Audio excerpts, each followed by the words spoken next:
all tied up in this best of 5. EDG versus BLG. EDG kind of, you know, it's like that thing when you're your parents. It's just like, oh, he hit me. It's like, well, hit him back, you know? You're the older brother. Defend yourself. God damn it. Like, I'm not here to deal with all this. Like, hit him back. And they did hit back pretty damn convincingly, sending us to 1-1 in this best of 3. Very strong performances. Yeah, very strong performances from Scout individually, finally taking over the matchup with his Sylas. We haven't seen his Sylas for a while, but it is his second most played overall, and he showed clear understanding in the matchup.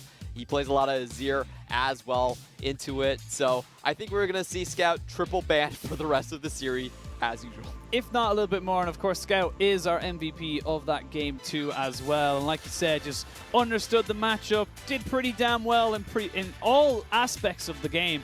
But I love that 1v1 outplay in mid lane. That was my highlight. That was definitely sick. The mind games right there. Kuro knew he was in full. He should have known. Oh, actually doesn't know he's in vision. Goes in for it. Thinks he has the drop. And Scout, great acting on the front part. Great understanding of how he should chain his abilities in that instance. Gets that one solo kill. Snowballs into a Drake.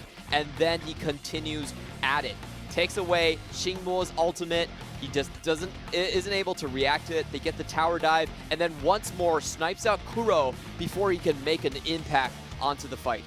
As well, we saw in that last clip just how squishy the Leona can be without that aftershock proc. And we can see here the Baron going down. It was the Baron steal, of course, going over in favor of EDG. And it's so hard to tell what actually brings it down there. You'd have to probably properly, you know, zoom in and like kind of slow it down to about a quarter of the speed. Jiejie did not smite, which is what we confirmed. I think it was actually the Cinderhold proc, but neither here nor there. Final fight, it was do or die for BLG, and unfortunately, there's a lot of dying going on.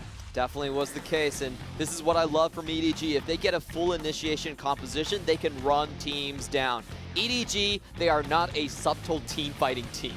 What they do best is just run at you as a full entire squad. So their best options typically are like the Tahm Kench Ashe or the Xayah Rakan combinations where everyone can, even the AD carries and iBoy, can slow someone down and just finish on the chase. So my question is, you said like we were expecting triple bans all series long towards Scout.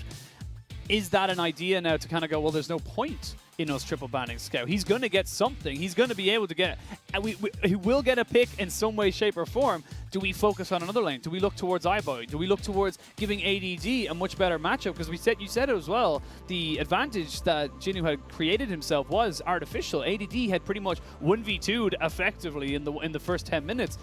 Is that the adaptation you think BLG could go with? I don't really think so.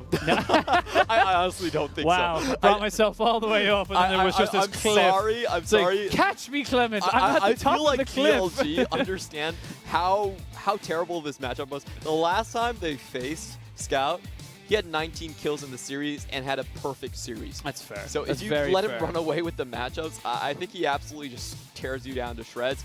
And talking about his Kiana, even though me and Jake looking at his combos were a bit wonky in the first time he played them, he still had a 10.5 KD on the champion at the end of the regular split. So there's zero chance they give him that champion whatsoever, and I think you're just going to continue to see it go on. So for this particular draft phase, we are going to see them again swapping the sides. It's going to be BLG back on blue, EDG on red. And you said it yourself, you don't like EDG on the red side, despite them being the ones that, have the quote-unquote stronger laners.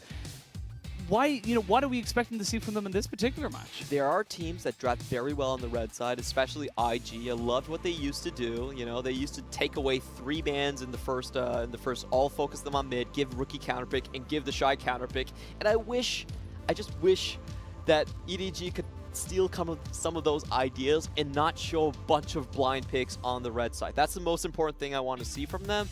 Otherwise, going into the matchup, I would like to see a strong focus on maybe Aurelia and Sylas coming in for us the blind pick for Scout earlier on, and then a counter pick for Jinoo. I still think Jinoo has the chops in him to beat out the matchup versus ADD if he gets the counter, but I don't expect it if he's just going in blind. And of course, BLG feeling a lot better after their first game. Not so much now, but again, it's just even Stevens. We're effectively in a best of 3. Yes, that's definitely the case right here, but we have to remember that BLG do have dynamic side selection, and with most teams that we've seen in the LPL so far, it does mean that they have side selection in 3 out of the first 4 games. That's usually how teams use it. No one ever holds on to dynamic side selection all the way to Game 5. So going through Game 3, this is still BLG's side, and I would think it would be the case in Game 4 as well. So EDG, they're going for the roughest stretch, basically, in this best of 5. Yeah, got to come out with some kind of an advantage after the regular split. Of course, BLG ending the regular split just ahead of EDG in terms of standings. Did finish off in 4th with EDG in 5th, so just slightly ahead of them. And I want to see what else BLG have got in their wheelhouse. We've seen the Shyvana, worked fantastic. Again, I don't think the Shyvana was the key to everything, but you know, even looking towards LEC, you've seen the the Yuumi and Garen kind of combination. I love that. And it is honestly something that some teams just don't know how to play against because it's such a different style.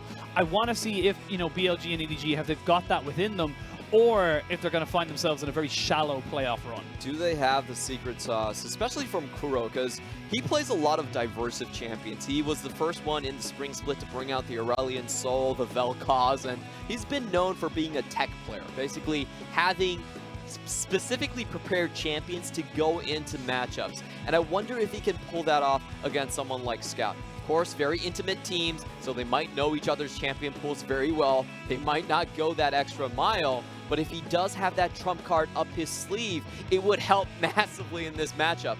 And if he does, he might not have to throw 3 bans every draft. That is the question, of course, coming out for BLG. And for EDG, like we said, Scout, he's just doing Scout things. There's a reason why he was probably arguably our MVP of EDG throughout the regular split. You know, he was definitely someone that we said, you know what, without Scout, this entire EDG team collapses upon itself, and he's really putting the team on his back. And the first real advantage in that game was him solo killing in that mid lane. So you can see just how clutch he can be, and the crunch comes in, which means we are going into picks and bans, ladies and gentlemen, for Game 3 of this best of 5. BLG looking to bounce back, and EDG looking to continue their legacy of 3-1 playoff series wins. As we jump straight in, BLG, if it's not broken, don't fix it. Man, I'm sorry to inform you, BLG are not taking their chances with Scout whatsoever. They're just like, yes, we will continue to ban it. Oh, but they do let the Jace out of the bag this time. Yuumi as well has been left open, so Yuumi potentially going to be a first pick here for BLG. Do it. Oh, please, please, ADD. Come on. No, you got to pick the Yuumi first. He's laughing, though. He's picking the Yuumi, but they're just saying, hey, Garen is thing. Karen is a thing. They could last pick that 100%. Salute to Woolite. Let's go. Nah, they're just going to go for the Aatrox. A lot of power picks available for BLG as they look to try and see if they can get some decent lanes going for them. Like you said, picking the Aatrox nice and early means that they can technically flex that between ADD and Kuro. Also technically Meteor, but more likely to see it in the solo lanes. Like this slight adaptation in the bans. And this is why I love best of 5s as well. We see the what's worth banning, what's not worth banning. What do we want to see, what do we not want to see? And Gragas is something we saw getting banned in the first game. It's now going to be let through and given over to the side of Jiejie. This was Jiejie's best champion in the previous series versus Suning. I think the early ganking pressure really suits EDG's lane dominant style. They want to win early game. Gragas is the best champion for them to do so. On the other hand, BLG, like you're saying, if it's not broke, don't fix it. Aatrox was really good in ADD's hands, and this is going to be Kuro with a mid lane dominant composition now. Karma plus Olaf, I don't care what the matchup is, they will have lane priority. So this is a shut down the Scout strategy from BLG. Speaking of Scout, looks like he's going to potentially go for this LeBlanc. Mixed success for LeBlanc overall in the LPL. They are going to swap it out very, very quickly though and make sure they do get that Camille into that top side. Jinoo didn't have a terrible time, but definitely, you know, ADD was the kind of the biggest benefactor of that 1v1. You've got to respect Meteor on Olaf. 4-0, 20% of the team's damage when he's playing it. Usually the average is around like 16% for junglers, but he does work when he gets it. See why it was such a constant ban.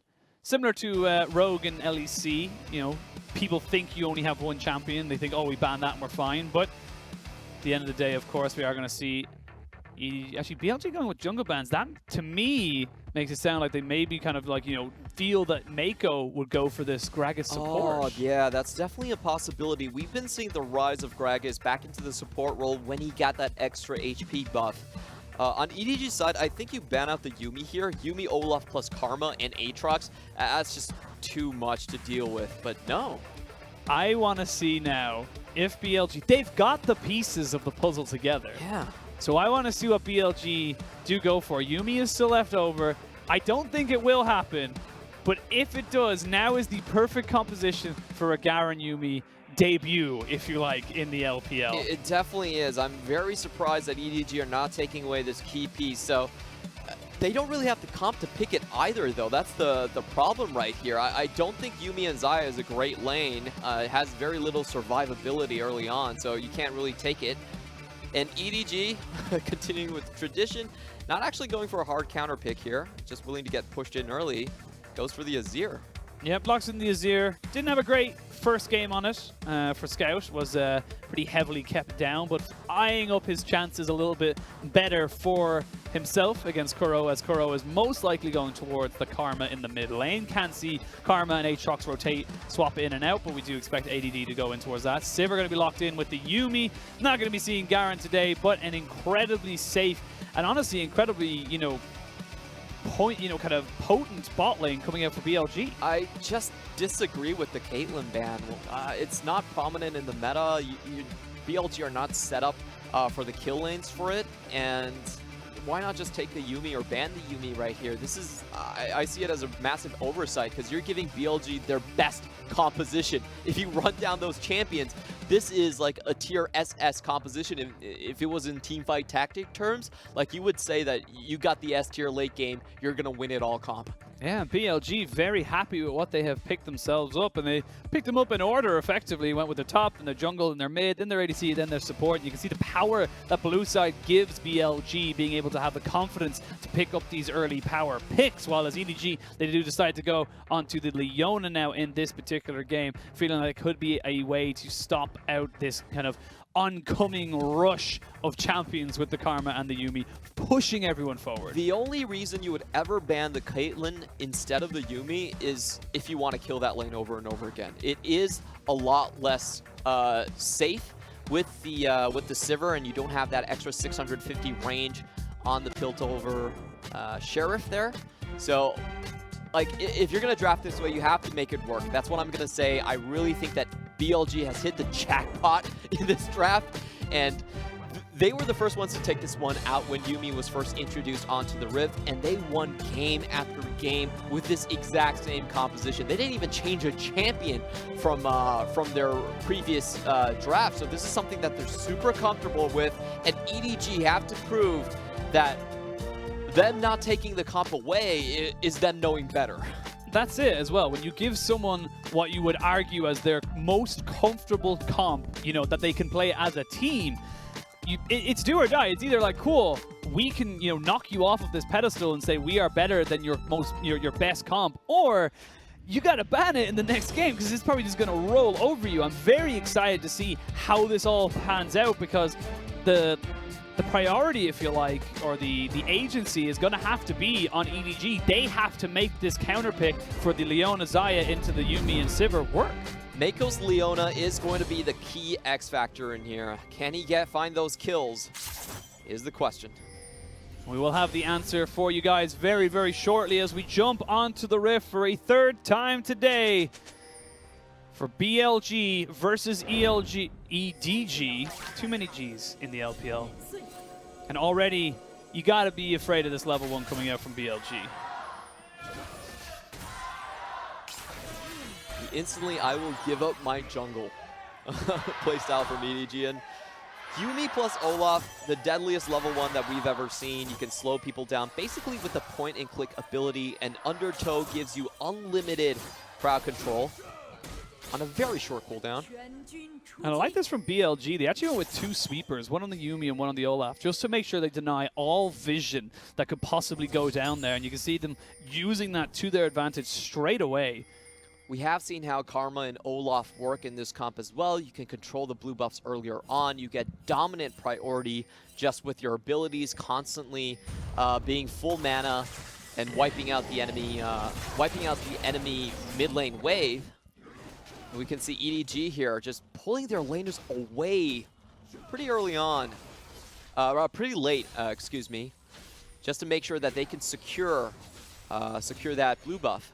So this is quite rare. If you look at the timings, they did the leash a bit later than usual, started around 1:35, just to throw BLG off. This early game could be crucial for the EDG bot lane. We talked about how they are the ones with the, you know, kind of onus on them to be the instigators of fights, the, you know, starter of skirmishes. But BLG, you got a cleanse and a spell shield on your Sivir. Not going to be easy to lock her down. Definitely not. This is going to be the first time that we see Meiko walk into the lane with the Ignite. This kill lane absolutely has to work, or there's no reason to leave the Yuumi up in the draft. And for EDG, what is a successful early game for them? What is them kind of making known to BLG that we understand this strategy and we have a way of dealing with it? What I see is just the number of kills they get. That's pretty much it. I think BLG, with this composition, priority mid lane, and Olaf versus Gragas, they're going to control the jungle. And a lot of times, it's going to come down to Jiejie finding lane ganks. He's going to have to take very inefficient pathing just to make those kills work. And if they don't pay off, then he will find himself in a large deficit trying to transition to the other side of the map. So it really comes down to that one setup. The first gank decides everything for EDG. Handbags up in the top side. ADD and Jinoo pretty much just going to keep trading back and forth for the first few levels. This time, however, there's not going to be a massive EDG presence towards that top side. And I'm curious to know where Meteor wants to take his priority and his presence as the Olaf. Land those undertows, you can force summoners, you can force, you know, a rotation, or even a mistake. And that's why Olaf has just found himself as such a huge priority for all LPL teams, especially later on in the season. Still over 60% win rate, and Olaf really is unplayed in other regions. Just doesn't have the same level of success, but we've had a lot of junglers that are willing to use how fast he can clear, his ability to just farm up and then dominate as almost a secondary carry. Good prediction there, but Jinoo's very deep into the lane. He's basically fronting at this point. Gonna take a lot of minion aggro, actually. Needs to be very careful. Wouldn't have been surprised to see ADD go for the flash Q, just to see if he can get it. But overall, ADD just going to be able to pick up this wave that's crashing into him. It's going to equal out the CS relatively. And overall, again, another quiet early game from both these sides. ADD, once more, gets that teleport advantage, just solo against Jinoo. Jiejie, on the meantime, trying to set up, trying to control the next blue coming up. That's what's most important in the Karma plus Olaf combination. And right now, BLG is playing towards this bot side, knowing that EDG have to be the one. Whoa! Okay, it's going to be Kuro just kind of like looking for this to kind of make sure they get the extra little bit of advantage, but and then rotating immediately back into his mid lane. But that was, to say the least, aggressive. Very aggressive. You will be able to go back and pick up this lane without losing much CS. You know, Scout does get a good reprieve here. And we are going to see in 2 minutes time, just the battle for blue buff, a critical one. Up. Here we go. TP going to come down as well. That's going to be Scout joining the fight as they look to try and maybe go for this, but it ends up being BLG favored. Scout does not have the ultimate available to him either, so no real way of displacing this bot lane. They only lose the cleanse and the exhaust overall. Right now, BLG playing very respectful, and both sides really not wanting to be the first one to make a mistake. Yeah, what we want to see from BLG is just after Kuro gets the lane pushed in, how he can sync up with Meteor. This is a very easy bot lane 4v2 if they ever get it, and in my view, it shouldn't be that hard to find. You go into it with Olaf, who's unable to be crowd controlled. You put the final chapter and use him on as an anchor for that. You just get the double stun onto the bot side. Karma can shield you on your way out. You're not even going to lose anyone on that dive if it happens. So it really is up to EDG to kind of block that channel from the mid lane towards their own bot side tower. And that's what you see them doing with Meiko and Jiejie. Top laners hitting their level 6s means the ultimates are available. Again, no real surprise to see this lane go pretty damn even, excuse me. As EDG are the ones who find themselves with vision control in this bot side. Blue buff going to be traded back or donated over to Kuro. And very solid teamwork coming in from EDG. They are behind slightly in combat stats in terms of the buys on the bottom side, but they should be able to hold on just with vision. And this is a great defense of their own blue buff. You can see BLG not even trying for this one. Right now, I feel like this is a series-defining game for both of these teams right now. I feel like neither wants to make a mistake, knowing that should you lose this game, you are one game away from losing the series. Let's say that though, it's going to be Jinjiao getting locked up. Just a little bit of health traded over to him. No flash body Zam committed by Jiejie. Did not have the level 6 either, so didn't really feel like he could go for it, but level 6 is available for Meteor. And we're going to see Jinoo go in for another trade. This time he does have the adaptive shielding. Yeah, trading ultimates here. Hectech ultimatum goes down as well. Jinoo kind of taking the poorer trade of that. Definitely coming out a little bit on the negative side, but overall not really going to make a huge difference in this lane. And again, we're just kind of coming up to this point where neither side is making a mistake, but also neither side is really kind of forcing anything either. Yeah, BLG has been unable to really do anything with the priority they have mid lane, which I'm a little bit surprised about. Usually you would see a bigger CS advantage, even though he's already 3 camps up. This is definitely a matchup where Olaf is heavily favored. And we don't see that linking up just yet. And this is one of the things where I feel BLG at times can be a little bit weaker on, is their connection between support and jungle roam is pretty non-existent. You rarely see XinMo just go with Meteor or the rest of the team. He's much more about staying in lane. Meteor going to start up this Infernal Drake. 6th Infernal of the series so far, averaging 2 a game right now. It's always good to see, as we see that's going to pretty much go over without any real contest. As I say that, though, they're going to jump straight onto Jinjiao, and there's going to be the engage straight away as well. They're going to try to burst him down. They will be able to pick up first blood. It's the Leona who picks up that one. But the explosive pass on the backside means that Jiejie finds himself on the end of a wrong trade. EDG, though, they lose the dragon, they gain first blood, and they back themselves out. Unfortunate for Jinjiao, could not survive the amount of CC that Leona was throwing at him. He cleanses the ultimate, but can't get out of the blade collar. And EDG find their first kill on the board with both summoners taken away from Jinjiao.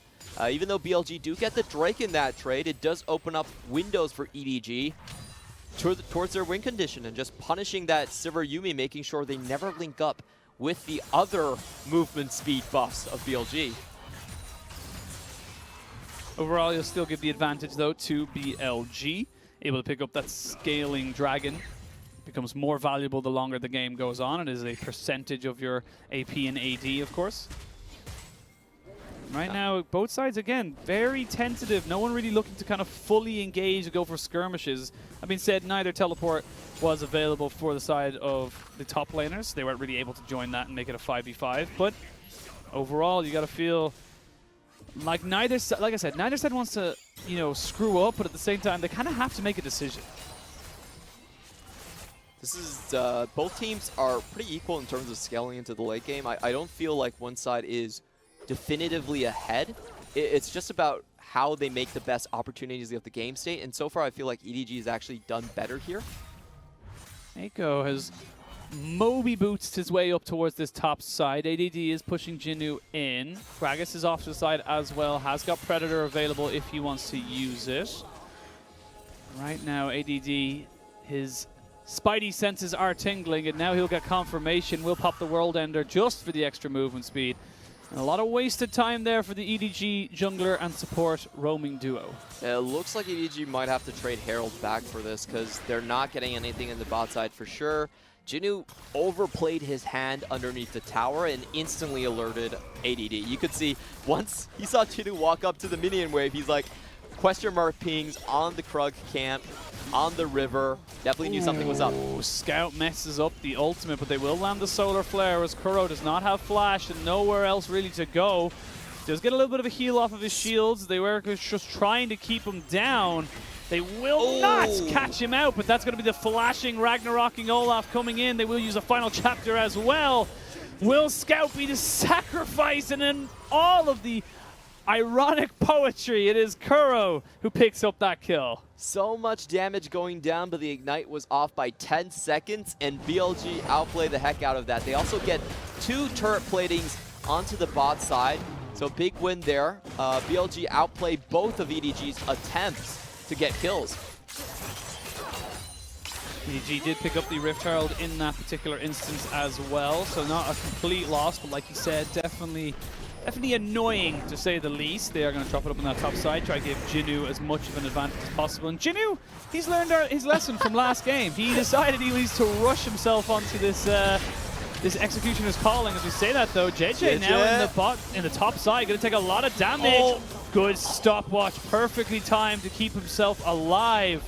And that is going to be a good dive, successful move there from EDG, and you can see BLG, they want to try and react to this bot side. They're just going to go straight in with Olaf, but he has not got the Ragnarok just yet. But a lot of poke damage here from Kuro on the Qs, and the axes are enough. Not even going to use the ultimate from the Xayah, and Meiko, he's just going to have to wait and accept his fate. He's going to donate the kill over to the Olaf and says, you know what, I don't want to give this to the Sivir. Double kill to the Olaf. They will trade bot lane for top. And overall, BLG do end up picking up a little bit more off of those trades. Yeah, so it was a tower and 1 kill on the top side, but on the flip hand, BLG get 2. Finally making use of that Olaf Karma priority that we were talking about the entire game. They get the chance to go there, and you can see how easy it was to execute. Really nothing they could do. BLG technically didn't even take that many tower shots. I think they took 1 tower shot throughout that entire fight. So aside from EDG just trying to pull Jinoo ahead, I think they need to pay more attention to how they want to play the matchups defensively as well. Not respecting the fact that their jungler and top laner were otherwise occupied.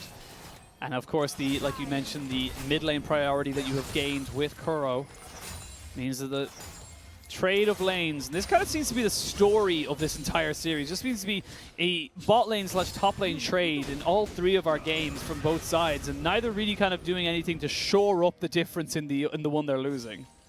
And these trades actually favor BLG in terms of the team fight compositions. They are the team that want to run you down. They're perfectly happy with open maps like this.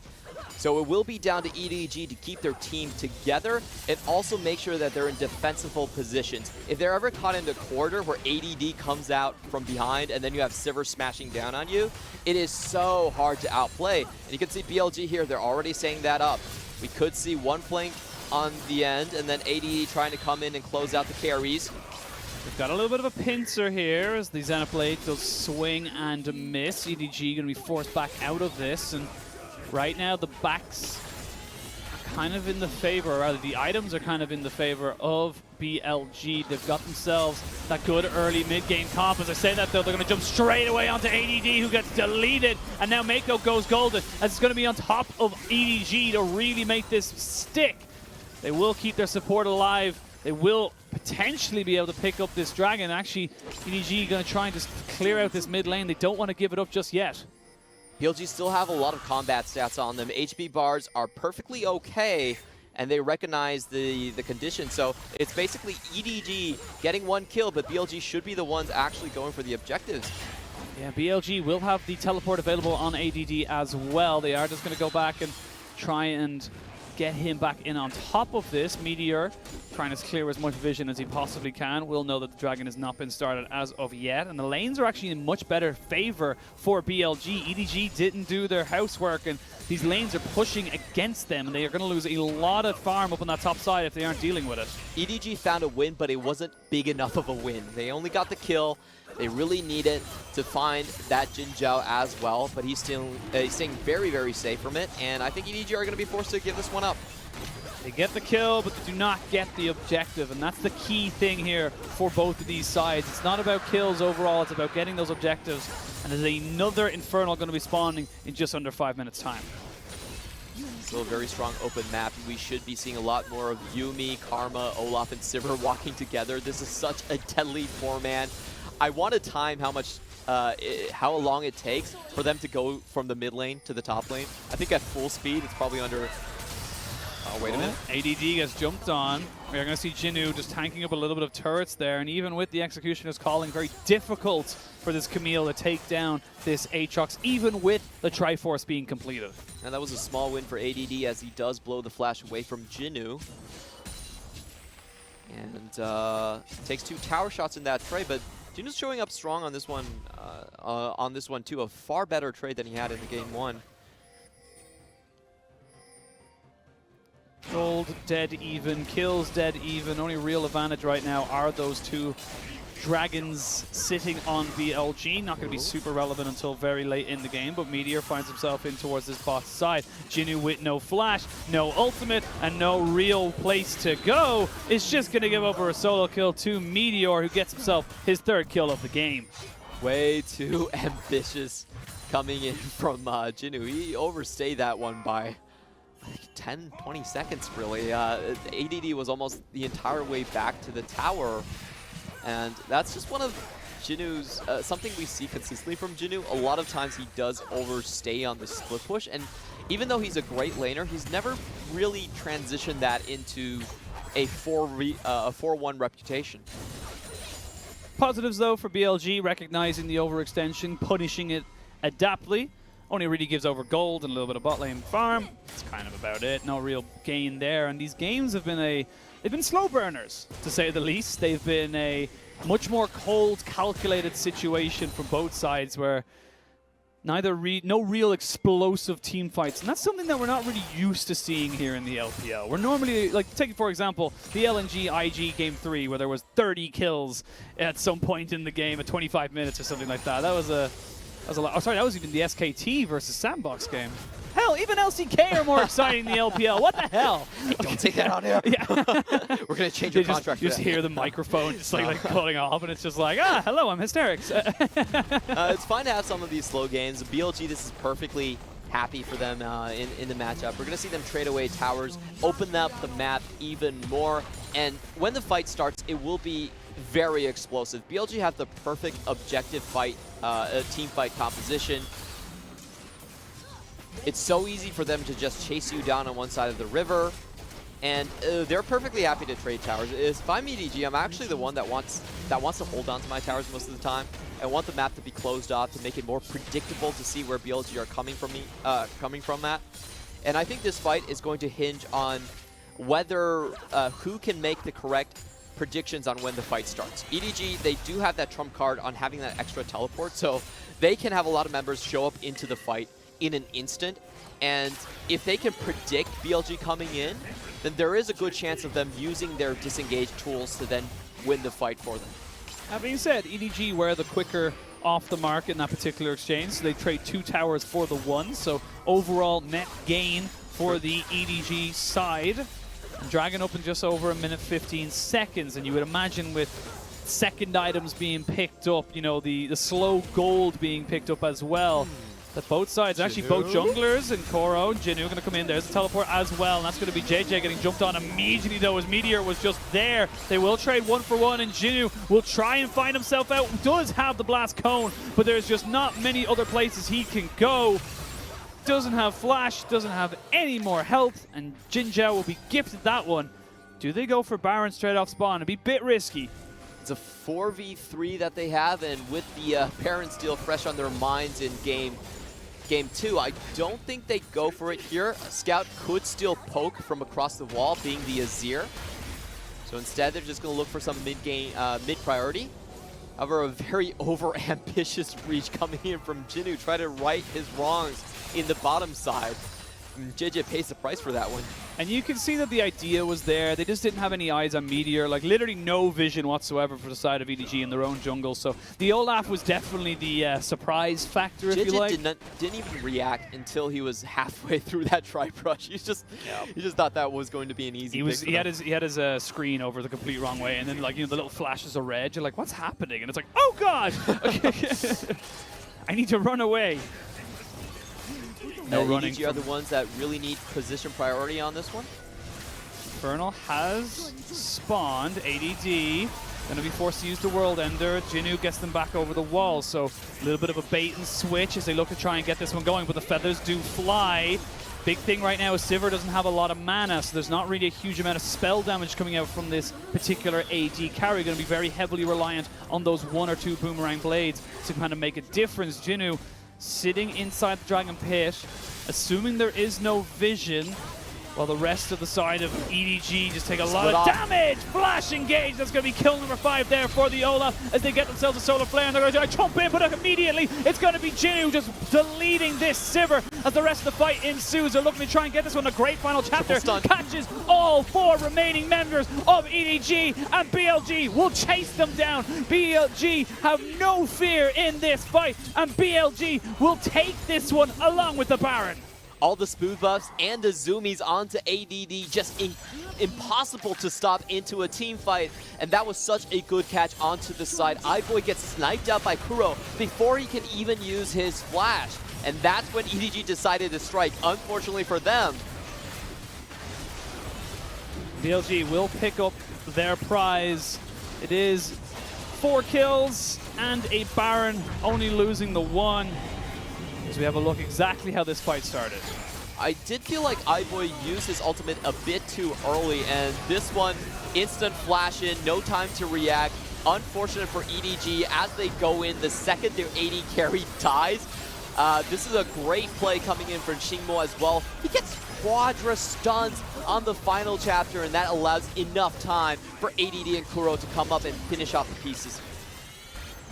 We talked about this scary Yuumi Karma setup where they can just keep chasing and chasing and chasing. You thought it looked okay with Jinoo assassinating the Sivir. You think a lot of the damage is gone, but we're still very much in the mid game. There's still so much damage on this Karma, as you saw with the Q landing on iBoy.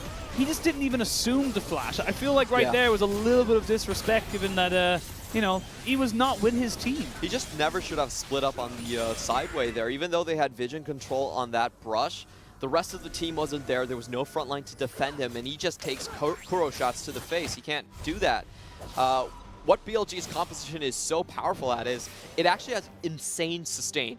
If you keep Karma up, she's going to shield for another 2 rotations. And Olaf plus Aatrox, they both have great ways to heal themselves up during the fight. So if EDG want to find something, they really need burst damage onto the back line. Kuro is going to be a key member right here to take down. And still, you have to deal with the front line of ADD and Meteor. Very difficult to outfight this composition.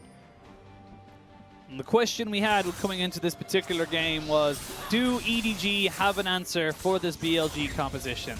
I think the answer, as of right now, is no. They do not. They do not have an answer. And that means that the bans potentially coming into Game 4 are all of a sudden very, very different. You kind of have to think about, do we give over the Olaf? If not, do we take away the Yuumi? Do we give them the Tam Kench? There's a lot of different now pieces of the puzzle that you have to assemble if you're EDG. I honestly feel like EDG just forgot about the Yuumi. It's not that popular of a pick as of recent, so... That's because it's banned.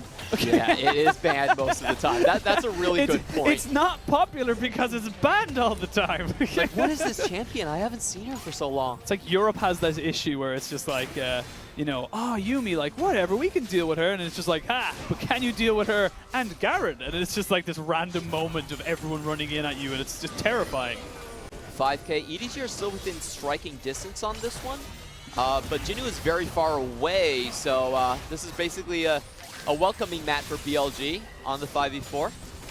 have got decent wave clear with the Azir and the Xayah, as well as the full AP Gragas, so not feeling too pressured as of yet, and they're going to keep Jinoo with that teleport up in that top side split pushing. Here we go, there's the on the hunt pop. Has got Meteor looking to try and maybe get a bit of an engage, has got the Ragnarok available as well as he uses his Righteous Glory. Looks like he's going to give up this inhibitor. Explosive cast separates, but does not kill anybody, and looks like the pressure that Jinoo is able to create could actually mean they trade tower for tower. Don't know if he's going to be able to get that inhibitor, but overall EDG nullifying the Baron buff so far. This is actually quite acceptable on their end. Getting that gold onto Camille means that she's going to be able to hold that that bot lane, even if that without the tower. So it's a good trade here. Even though they do give up the inhibitor tower, it doesn't mean that much in the matchup if Jinoo is ahead. So well thought out, well planned there, and they nearly get the kill on ADD as well. So this is going to take away a lot of time from BLG. iBoy needs to be very, very careful with how he traverses his own jungle. Talked about it before, but the scariness of the duo that is Yuumi and Olaf. Hello. See Jinoo getting jumped in, probably the tankiest member, probably the one that's more likely to be okay with taking that one straight off the bat. But now with the Baron buff expiring, BLG have set their sights on that last quote-unquote easy objective as the final tier 2 tower does fall. They've got themselves a 4,500 gold lead. Not as big as you'd probably want it to be if you're a BLG fan. Still a lot of avenues for the side of EDG to really come back into this. Yeah, but EDG have to pick their route of engagement here. Open terrain is a death sentence for their team. They can't really venture into this mid lane without getting vision on both sides. So I think EDG are just relegated to base defense, just wait on the next Baron, stack up on those trinkets. I would really like another trinket on their composition. It's just too hard for them to get map control at this point, so you're going to have to use those blues. Gonna try and get the blues out there right now. They've got themselves 4 sweepers, so just trying to deny vision from BLG once they're able to get out. But like you said, if you're not able to get out, then you can't use those. As on the hunt has been popped. ADD just gonna try and use his blade over the wall. Some great wave clear here though from the side of EDG, and this is the scary little moment now where you start to realize that the Olaf, the Karma, they're starting to fall off a little bit, and then the late game is only around the corner. BLG are still very strong, but they don't have the siege range to walk up into the high ground. If you're going past the feathers, it's a very easy blade caller. So I understand why they're taking this one relatively slow.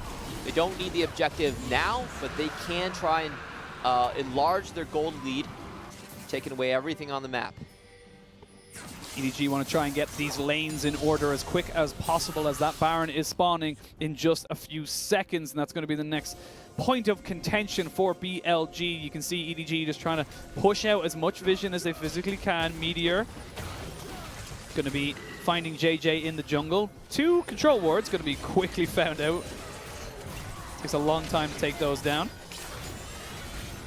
And overall, BLG have their sights set on this Baron buff. However, EDG have found themselves able to get out of this base.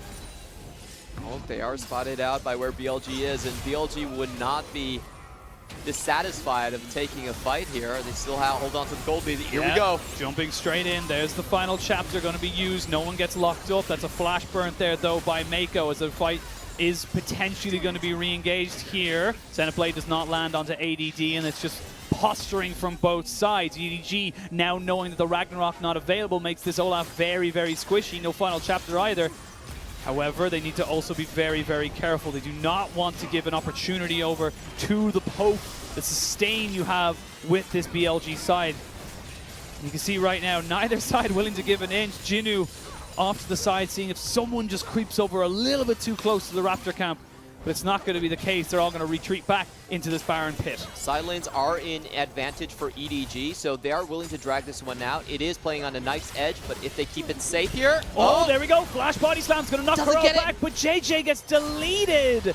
And that's just an unfortunate situation for him, was not able to get the target he needed, and they're going to be able to jump straight in. Feathers do go flying up as Meiko goes down, but ADD is the second one to follow. They're trying to jump in. The Xayah is down. The Sivir has got herself a triple kill. The Sivir is still doing the damage, and the Sivir and Olaf will clean up. It's a quadra kill for BLG, and they could look to possibly end the game right here. Well, too protected. No one could touch Jinjiao at the end of that fight. He picks off every single member, and EDG's Gambit falls short. They had pushing side lanes, but they thought they had the drop onto Jinjiao. Unfortunately, the flash doesn't connect with him. They don't get the knockback, and BLG will take a lead in the series.